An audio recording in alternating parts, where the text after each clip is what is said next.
नमस्कार, मैं रवीश कुमार। मोदी सरकार के दौर में दो तरह का विस्तारवाद चल रहा है। विस्तारवादी राजनीति के तहत विपक्षी दलों को तोड़कर उनकी सरकार गिराई जाती है, तो अपने कुछ खास अफसरों को 5-5 साल के लिए सेवा विस्तार दिया जाता है। 11 जुलाई को सुप्रीम कोर्ट ने प्रवर्तन निदेशालय ईडी के डायरेक्टर संजय कुमार मिश्रा के कार्यकाल बढ़ाने को गैर कानूनी घोषित कर दिया था। उनका तीसरी बार कार्यकाल बढ़ाया गया था, मगर केंद्र सरकार सुप्रीम कोर्ट पहुंच गई कि कम से कम 15 अक्टूबर तक इस पद पर बने रहने दिया जाए। सुप्रीम कोर्ट ने कहा कि 15 अक्टूबर नहीं, 15 सितंबर की आधी रात के बाद से इस पद पर नहीं रहेंगे।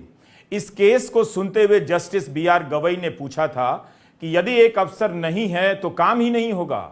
अगर मैं कल नहीं आऊंगा तो सुप्रीम कोर्ट बंद हो जाएगा। क्या हमारे सामने ऐसी तस्वीर रखी जा रही है कि संजय मिश्रा के अलावा पूरा डिपार्टमेंट नकारा लोगों से भरा हुआ है? मैं किसी का नाम नहीं जानता, मगर इन टिप्पणियों को सुनकर न जाने कितने IAS IPS खून के आंसू रो रहे होंगे कि उनका चांस खत्म हो गया, मगर बेचारे किसी को इस दौर में व्हाट्सएप भी नहीं कर पाते होंगे। मुझे तो बिल्कुल नहीं। 4 अगस्त को केंद्रीय गृह सचिव अजय भल्ला को अगले 1 साल के लिए सेवा विस्तार दे दिया गया। उसके पहले कैबिनेट सचिव राजीव गौबा को भी सेवा विस्तार दिया गया है। मोदी सरकार में विस्तार पर चल रहे अफसरों की कथा उनके सहयोगी ही विस्तार से बता सकते हैं, जानते भी होंगे। 82 बैच के राजीव गौबा 2019 से ही कैबिनेट सचिव के पद पर हैं। उन्हें तीसरी बार 1 साल का सेवा विस्तार मिला है। अब वे 2024 के चुनाव के बाद तक इस पद पर रहेंगे। आमतौर पर कैबिनेट सचिव का पद नियुक्ति के समय से 2 साल के लिए माना जाता है। यूपीए के समय भी चंद्रशेखर 4 साल तक इस पद पर रहे, मगर राजीव गौबा ने एक नया रिकॉर्ड बना दिया है। वे कैबिनेट सचिव के पद पर सबसे लंबे समय तक रहने वाले पहले भारतीय होंगे। आप सोचिए, 1983, 1984, 1985, 1986 बैच के किसी वरिष्ठ और योग्य IAS अधिकारी को इस पद पर पहुंचने का मौका नहीं मिला होगा। यही नहीं, अजय भल्ला 4 साल से गृह सचिव के पद पर बने हुए हैं। हालिया इतिहास में शायद ही कोई इस पद पर इतना लंबा रहा होगा। इन्हें भी 2 बार सेवा विस्तार मिल चुका है और 1 और साल के लिए मिला है। अजय भल्ला 1984 बैच के IAS अधिकारी हैं। इस समय भारत सरकार में 1987 से लेकर 1992 बैच के अफसर सचिव के पद पर हैं। यानी गृह सचिव के पद पर 1985, 1986 और 1987 के अफसरों को चांस ही नहीं मिला।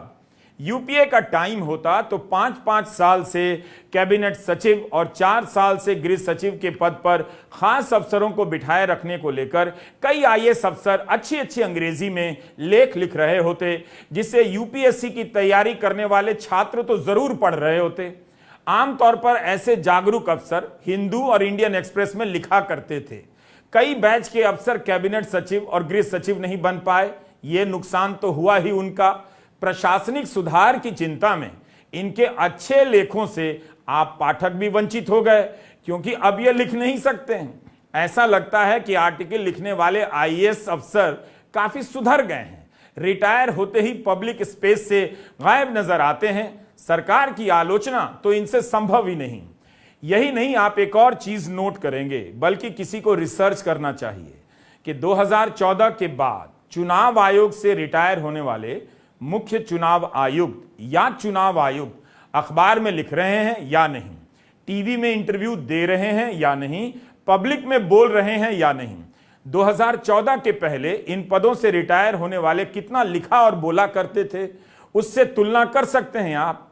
मेरा अंदाजा है कि कुछ अपवाद को छोड़ दें तो 2014 के बाद से रिटायर होने वाले आयुक्तों में से किसी का आर्टिकल ना तो हिंदू में दिखता है ना एक्सप्रेस में।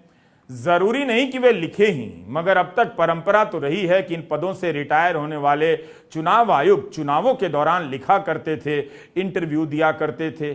आजकल क्या करते हैं किसी को पता नहीं। कहीं ऐसा तो नहीं कि वे उन सवालों से बच रहे हैं जिन्हें पूछ दिया गया तो लाइव इंटरव्यू में दिक्कत हो जाएगी। पर आपने इसे नोट क्यों नहीं किया? अब तो नियम बन गया है कि अगर आप चुनिंदा खुफिया या सुरक्षा संबंधित विभाग से रिटायर हुए हैं तो पब्लिक में बोलने से पहले सरकार की अनुमति लेनी होगी। इसके खिलाफ 109 पूर्व अफसरों ने प्रधानमंत्री को पत्र लिखा है।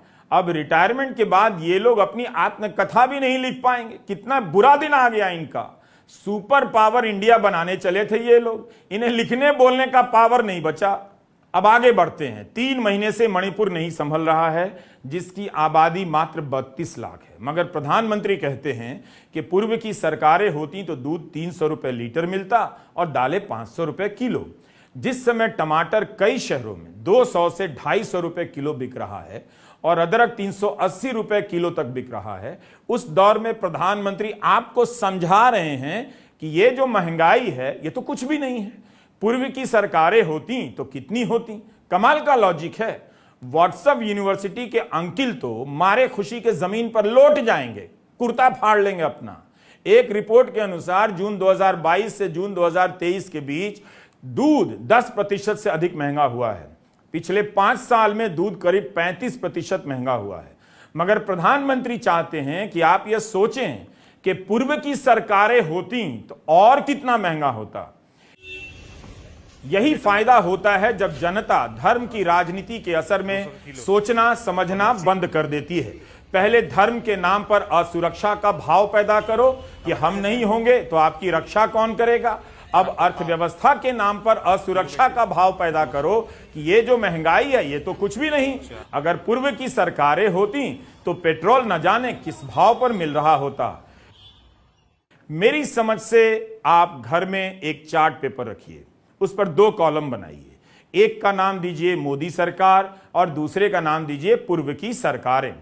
आज जो भी चीजें महंगी हो गई हैं उसे मोदी सरकार वाले कॉलम के नीचे लिखते जाइए, फिर उसका कई गुना दाम बढ़ाकर पूर्व की सरकार वाले कॉलम के नीचे लिखते जाइए।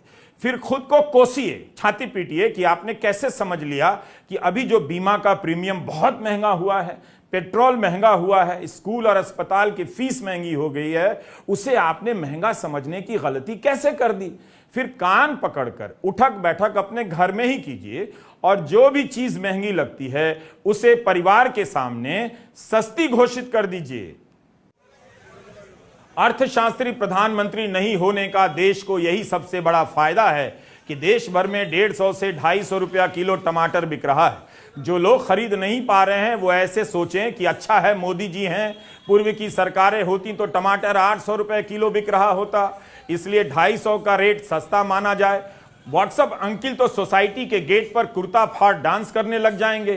तो आइए आप सभी 15 अगस्त की पूर्व संध्या पर पेट्रोल, टमाटर, प्याज, दाल, जीरा और दूध सस्ता होने पर हाथ में मिट्टी उठाकर कसम खाइए कि इससे सस्ता कभी नहीं खाया न देखा।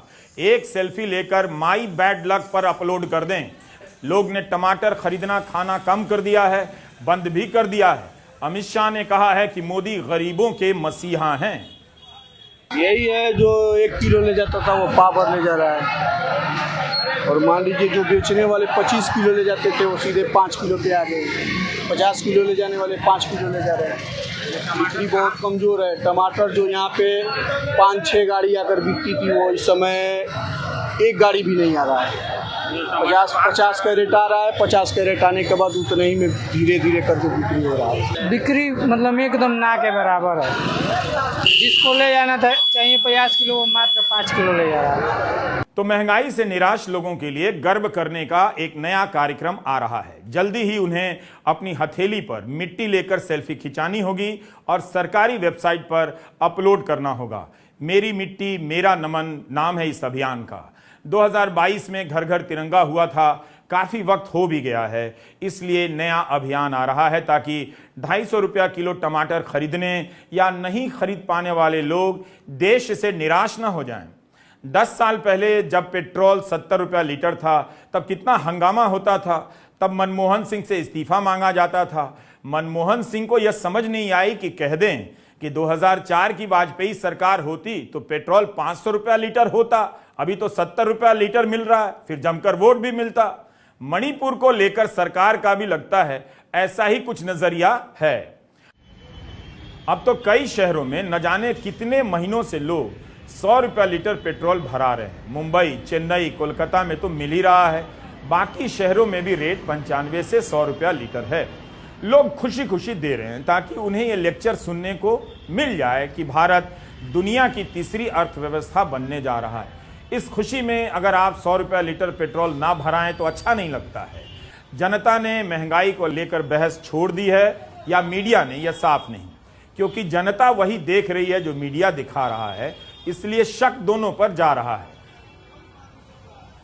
घर खरीदने वाले और खरीद चुके लोग पेट्रोल और टमाटर के दाम के साथ एक और मामले में एडजस्ट कर रहे हैं। एक प्राइवेट कंसल्टेंट एनरॉक की रिपोर्ट है कि किफायती हाउसिंग सेगमेंट में ईएमआई पिछले 2 साल में 20% बढ़ गई है। 20 साल में जो ब्याज है वो मूलधन से ज्यादा हो गया है। फ्लोटिंग ब्याज दरें 2021 में 6.7% थी, अब 9.15% हो गई। इस कारण किफायती सेगमेंट में घरों की बिक्री में 20% की गिरावट भी आई है। द प्रिंट में पत्रकार TN नाइनन ने लिखा है कि भारत तेज बढ़ती हुई अर्थव्यवस्था नहीं है। सऊदी अरब की जीडीपी 2022 में 8.7% की दर से बढ़ी है और वियतनाम की 8% की दर से। 2023 की पहली तिमाही में फिलीपींस की जीडीपी 6.4% रही है, भारत से आगे। हालांकि ये सभी आकार के मामले में भारत से छोटी अर्थव्यवस्था हैं। अमेरिका को कपड़ा निर्यात करने के मामले में वियतनाम चीन की बराबरी करने लगा है। भारत सरकार ने personal computer, palm top micro computer के आयात पर तुरंत प्रभाव से रोक लगा दी है। सुरक्षा कारणों से ऐसा किया गया है। अंतर्राष्ट्रीय व्यापार महानिदेशालय ने यह भी साफ किया है कि दूसरे देशों की यात्रा से लौट रहे विमान यात्री अपने साथ लैपटॉप खरीदकर ला सकते हैं, तो आप मत घबराइए, ई कॉमर्स पोर्टल से खरीदने पर भी रोक नहीं लगी है।